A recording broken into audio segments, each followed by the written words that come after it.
വേഗം മാറി എടുക്കടാ. തീയും പുകയും പറപ്പിച്ചോണ്ടൊരു കൂട്ടം വരണ. എന്റെ അല്ലോ, നമ്മള് പറഞ്ഞില്ലേ ഉടലോടെ കത്തിക്കൊന്ന് ഹാജാരി പറഞ്ഞേക്കുന്നത്. നിനക്ക് ചോറിനെന്താ സ്പെഷ്യൽ വേണ്ടത്? വെജിറ്റേറിയൻ ഫുഡ് മാത്രമേ ചിക്കൻ കറി, ഇതൊക്കെ കഴിച്ചാണ് ഞാൻ ബോഡി മെയിൻറ്റെയിൻ ചെയ്യുന്നത്. ചിക്കൻ കറി അല്ലേ?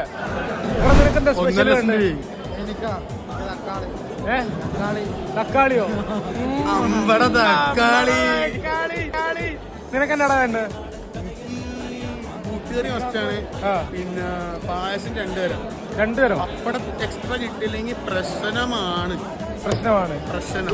വല്ല കാലിത്തീറ്റയോ പിണ്ണാക്കോ കാടിയോ എന്തെങ്കിലുമൊക്കെ കലക്കിക്കൊണ്ട് കൊടുക്കാം. പത്തായം കൊണ്ട് നിറയട്ടെ. തിന്നു മുടിക്കാൻ മാത്രമായിട്ടുണ്ട് ജന്മ. അടാ അമർനാഥേ, നിനക്കെന്താ സ്പെഷ്യൽ വേണ്ടത്? പൈനാപ്പിളോ? പച്ചവെള്ളോ? രാത്രി